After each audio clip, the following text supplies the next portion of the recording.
اور پھر جب اللہ پکڑتا ہے تو اس کی سخت پکڑ ہوتی ہے کہ وہ زبردست سخت سزا دینے والا ہے۔ قل للذین کفروا ستغلبون وتحشرون شدید العقاب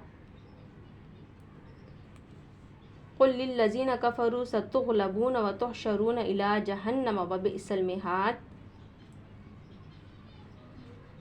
پس اے محمد صلی اللہ علیہ وسلم، جن لوگوں نے تمہاری دعوت کو قبول کرنے سے انکار کر دیا ہے ان سے کہہ دو کہ قریب ہے وہ وقت جب تم مغلوب ہو جاؤ گے اور جہنم کی طرف ہانکے جاؤ گے، اور جہنم بڑا ہی برا ٹھکانہ ہے۔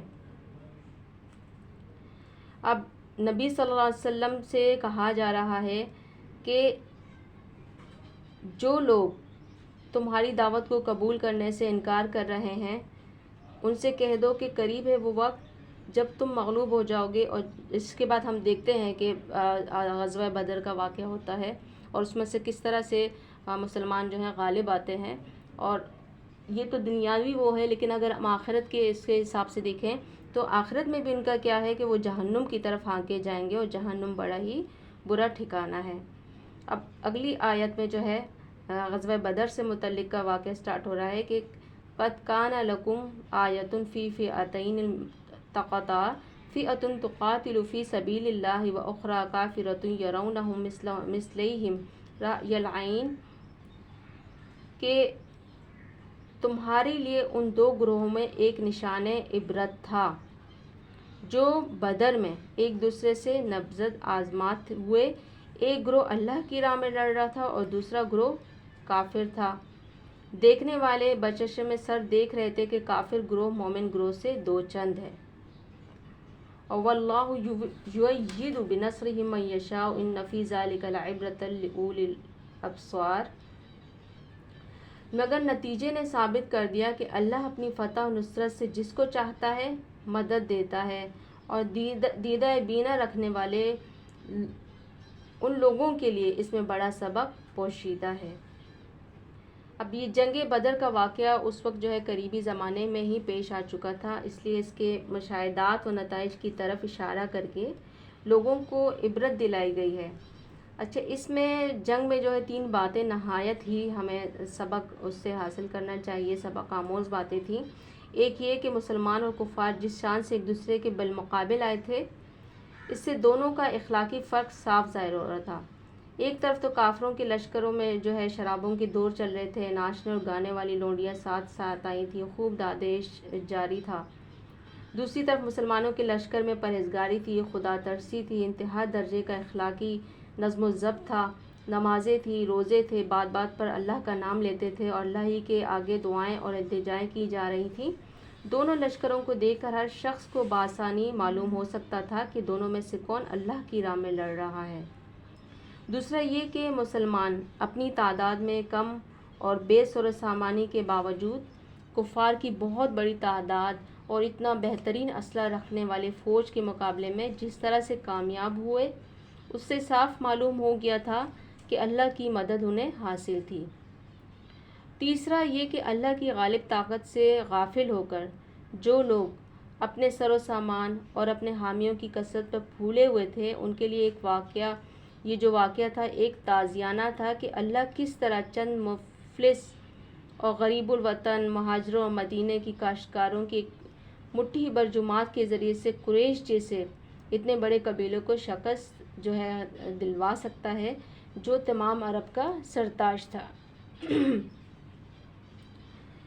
اب آگے فرمایا جا رہا ہے کہ زُيِّنَ لِلنَّاسِ حُبُّ الشَّهَوَاتِ مِنَ النِّسَاءِ وَالْبَنِينَ وَالْقَنَاطِيرِ الْمُقَنطَرَةِ مِنَ الذَّهَبِ وَالْفِضَّةِ وَالْخَيْلِ الْمُسَوَّمَةِ وَالْأَنْعَامِ وَالْحَرْثِ ذَلِكَ مَتَاعُ الْحَيَاةِ الدُّنْيَا وَاللَّهُ عِندَهُ حُسْنُ الْمَآبِ۔ لوگوں کے لیے زُيِّنَ لِلنَّاسِ، لوگوں کے لیے مرغوبات نفس کیا کیا ہیں، یعنی حب الشہوات، یعنی ان کے نفس کو کون کون سی چیزیں حب یعنی پسند آتی ہیں، اس میں شامل ہے عورتیں، نسائی والبنینا اولاد، والقناطیر المقنطرتی من الذهب والفضة اولاد، سونے چاندی کے ڈھیر، چیدہ گھوڑے، مویشی اور زرعی زمینیں بڑی خوش آئند بنا دی گئی ہیں، مگر یہ سب دنیا کی چند روزہ زندگی کا سامان ہے۔ حقیقت میں جو بہترین ٹھکانہ ہے وہ تو اللہ کے پاس ہے۔ اب یہاں پہ جو ہے فرمایا گیا ہے، بہت ہی اہم یہ آیت ہے، اور ہم دیکھتے ہیں اس دنیا میں کہ کس طرح سے جو ہے ہم ان دنیاوی سامان میں مبتلا ہو جاتے ہیں کسی نہ کسی طریقے سے، کیونکہ یہ تو ان کو مرغوبات نفس بنایا گیا ہے، اور شیطان ان چیزوں کی طرف زیادہ مائل کرتا ہے، جس میں عورتیں ہیں، اولاد ہے، سونے چاندی کے ڈھیر، کہا جاتا ہے نا زر زمین، یہ تینوں جو ہیں فساد ہیں، فتنہ ہیں۔ اور آخری جو امت مسلمہ کا جو ہے جو سب سے بڑا فتنہ بتایا گیا ہے، اس کو مال ہی سب سے بڑا فتنہ بتایا گیا ہے، جس کی وجہ سے یہ کمزور پڑ جائیں گے۔ تو ابھی بھی آج کل ہم دیکھتے ہیں کہ جو آسانیاں ہیں، مرغوبات ہیں دنیا کی، مال کا فتنہ ہے، زمین کا فتنہ ہے، جائیدادوں کا فتنہ ہے، مویشیوں کا، جتنی بھی وہ ہے ساری چیزیں ہیں، یہ سب ہمارے لیے ایک فتنہ بنی ہوئی ہیں، اور یہ ہمیں اپنے اصل مقصد سے دور کر رہی ہیں۔ جو ہمارا اصل مقصد ہے دنیا میں، ہمیں جس مقصد کے لیے بھیجا گیا ہے، ہمیں خلیفہ ایز اے نائب بھیجا گیا ہے، تو اس مقصد سے ہم ان چیزوں کی وجہ سے بہت آسانی سے دور ہو جاتے ہیں، کیونکہ یہ چیزیں ایسی ہیں جس کے ذریعے سے ہمارا ایک ویک پوائنٹ ہوتی ہیں، اور شیطان اس ویک پوائنٹ کو پکڑ کے ہمیں ان چیزوں میں مدہوش کر دیتا ہے، ان چیزوں کی خوبصورتی میں، گلیمر میں ہمیں گم کر دیتا ہے۔ تو اب اگلی آیت میں بتایا جا رہا ہے کہ یہ تو ایک ایسا وہ ہے، ایک دھوکہ ہے، فریب ہے، لیکن اصل حقیقت کیا ہے؟ اللہ فرما رہا ہے قُلْ أَنُبِّئُكُم بِخَيْرٍ مِّن ذَلِكُمْ لِلَّذِينَ اتَّقَوْا عِندَ رَبِّهِمْ جَنَّاتٌ تَجْرِي مِن تَحْتِهَا الْأَنْهَارُ خَالِدِينَ فِيهَا وَأَزْوَاجٌ مُطَهَّرَةٌ وَرِضْوَانٌ مِّنَ اللَّهِ وَاللَّهُ بَصِيرٌ بِالْعِبَادِ۔